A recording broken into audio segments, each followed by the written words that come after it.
নমস্কার দর্শক বন্ধুরা, আমি ডক্টর প্রদীপ গোস্বামী ফিটোম্যাটের তরফ থেকে আপনাদের সামনে আমাদের যে বিজ্ঞানসম্মত আলোচনাগুলো করে থাকি প্রেগন্যান্সি এবং গাইনোকোলজির বিষয়ে, সেগুলো নিয়ে আবার নতুন কিছু তথ্য আপনাদের সামনে উপস্থাপনা করতে চলেছি।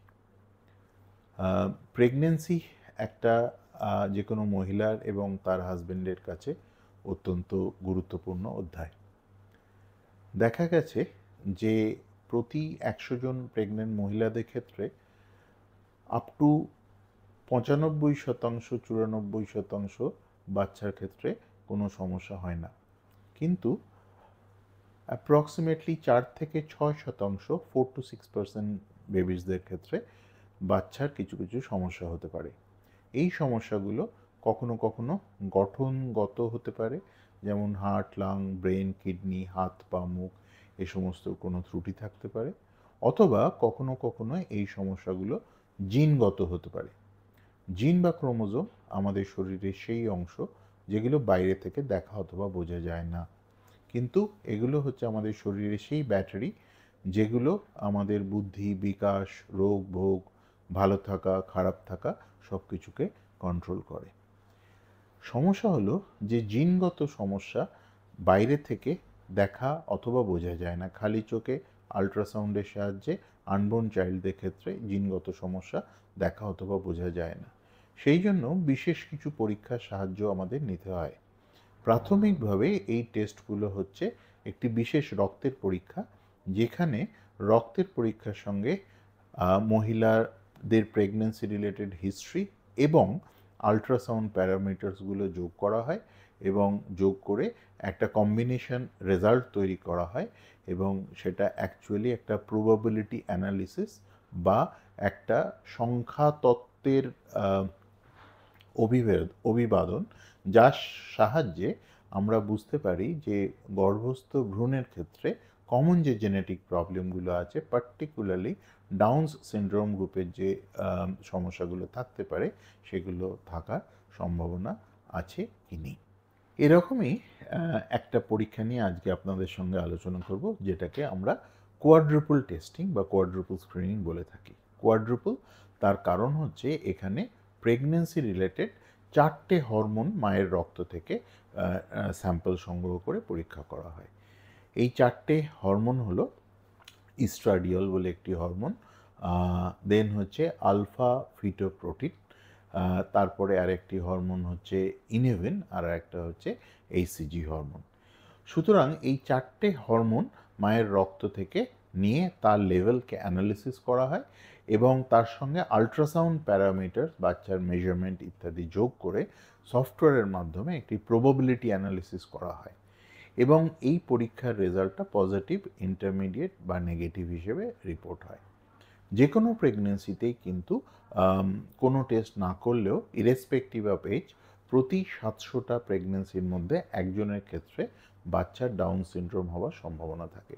ডাউন সিনড্রোম হচ্ছে 21 নম্বর ক্রোমোজোমের একটি সমস্যা, যেখানে বাচ্চাদের বুদ্ধির বিকাশটা ঠিকঠাক হয় না, তারা কিন্তু অনেক দিন বেঁচে থাকলেও অনেক ক্ষেত্রেই তারা নর্মাল লাইফ লিড করতে পারেন না। এই অ্যাসপেক্টে আরও দুটো রিলেটেড কন্ডিশন হচ্ছে এডওয়ার্ড সিনড্রোম ও ট্রাইসোমি 18 এবং পাটাউ সিনড্রোম বা ট্রাইসোমি 13। এই ধরনের কন্ডিশনসগুলো are more severe and occasionally they are also lethal. সুতরাং এই জিনিসগুলো জানাটা খুব গুরুত্বপূর্ণ। যদিও এই ধরনের কোয়াড্রুপল টেস্টিং, যেটাকে আমরা স্ক্রিনিং টেস্টই বলে থাকি, এটা পপুলেশনের সবাইকে অফার করা হয়, মানে জেনারেল প্রেগন্যান্ট পপুলেশনে সবাইকে অফার করা হয়, পার্টিকুলারলি যারা প্রেগনেন্সিতে একটু পরে এসছেন। কোয়াড্রুপল টেস্টিং করার সময়টা হচ্ছে মোটামুটি 15 থেকে 20 হপ্তার মধ্যে, তার আগে কোয়াড্রুপল টেস্ট করা যায় না। আর 20 হপ্তার পরেও পার্টিকুলারলি বাচ্চার হেডের মেজারমেন্টটা একটা পার্টিকুলার লিমিট ক্রস করে গেলে তখনও কোয়াড্রুপল টেস্ট করা যায় না। এটি একটি সাধারণ ব্লাডের টেস্ট, এটা করতে কোনো ব্যথা যন্ত্রণা হয় না, ইউজুয়ালি রেজাল্টটা 4-5 দিনের মধ্যেই পাওয়া যায়। যদি এই রেজাল্টে প্রবাবিলিটি অ্যানালিসিস করে দেখা যায় যে বাচ্চার ডাউন সিনড্রোম বা রিলেটেড কন্ডিশন হওয়ার সম্ভাবনা 1000 1 in 1000-এর বেশি, মানে 1-এর বিপক্ষে 1000-এর বেশি, তাহলে সেটাকে আমরা নেগেটিভ স্ক্রিনিং বলি। 1 in 250 থেকে যদি রিস্ক বেশি হয়, 250 থেকে বেশি রিস্ক হয়, 1 in 200, 1 in 150 or 1 in 100 ইত্যাদি, তাহলে সেটাকে পজিটিভ স্ক্রিনিং বলা হয়। এবং পজিটিভ স্ক্রিনিং একটি সন্দেহ, it is not a diagnosis. Positive testing হলে কিছু বাচ্চা ডেফিনেটলি ডাউন সিনড্রোম বা অ্যালাইড কন্ডিশন হবে, আবার অনেক বাচ্চা সুস্থও থাকতে পারে। আর যদি রিস্কটা 1 in 250 থেকে 1 in 1000 হয়, তাহলে এটা ইন্টারমিডিয়েট বা গ্রে জোন হিসেবে ধরা হয়। সেক্ষেত্রে যদি কোনো আল্ট্রাসাউন্ড মার্কার না থাকে তাহলে এবং মহিলাদের বয়স যদি খুব বেশির দিকে না হয়, তাহলে ফার্দার কোনো টেস্টিং না করলেও চলে। কিন্তু যদি কোনো আল্ট্রাসাউন্ড মার্কার থাকে অথবা মহিলাদের বয়স যদি বেশির দিকে হয়, 35 বা তার বেশি, তাহলে সেক্ষেত্রে ফার্দার টেস্টিং রেকমেন্ডেশন করা হয়ে থাকে। এবার এই ফার্দার টেস্টিং জিনিসটা কি না, সেটাকে আমরা ইউজুয়ালি ডায়াগনস্টিক টেস্টিং হিসেবে ধরে থাকি। এই রেঞ্জের এর টেস্টের মধ্যে সবথেকে ট্র্যাডিশনাল এবং মোস্ট অ্যাকিউরেট টেস্ট যেটাকে অ্যামনিওসিনটেসিস হিসেবেই ধরা হয়। সেটা কি না, অ্যামনিওসিনটেসিস ফিটাস বা ভ্রূণ যে জলের মধ্যে, মায়ের জরায়ুর মধ্যে যে জলের মধ্যে ভাসছে, আল্ট্রাসাউন্ডের গাইডেন্সে একটি অতি সূক্ষ্ম নিডলের সাহায্যে একটু জল বার করানো হয়, যেখান থেকে ভ্রূণের কোষ বা ডিএনএটা সংগ্রহ করা হয় এবং সেখান থেকে অ্যানালিসিসের মাধ্যমে 100% ডায়াগনোসিস করা যায় যে এই ধরনের ডাউন সিনড্রোম বা এডওয়ার্ড সিনড্রোম বা পাটাও সিনড্রোম এ ধরনের কোনো জিনিসের কনফার্মেশন আছে কি না। এই টেস্ট যদি বলে যে বাচ্চার কোনো সমস্যা থাকবে, তাহলে সেটাকে মেনে নিতে হবে এবং প্রেগন্যান্সি নিয়ে না এগোনোটাই উচিত কাজ হবে। এই টেস্ট যদি বলে না বাচ্চা ঠিক আছে, তাহলে কিন্তু কনফিডেন্টলি প্রেগন্যান্সি নিয়ে এগোনো যেতে পারে। এই ধরনের টেস্টিং করতে কোনো ব্যথা যন্ত্রণা লাগে না এবং এটা আউটডোর বা চেম্বারের মধ্যেই করা হয় আল্ট্রাসাউন্ডের গাইডেন্সে।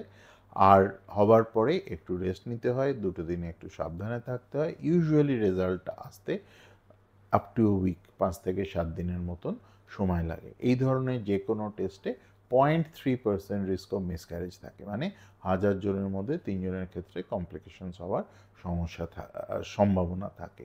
বাট বেশিরভাগ ক্ষেত্রেই এই ধরনের টেস্ট কোনো বাচ্চার ভ্রূণের বা মায়ের কোনো ক্ষতি করে না। সুতরাং ভয় পাবার কিছু নেই। যদি এই ধরনের টেস্ট যদি করতেও হয়, যদি ইন্ডিকেটেড থাকে, তাহলে নির্ভয়ে এই ধরনের টেস্ট করার কথা ভাবা যেতে পারে।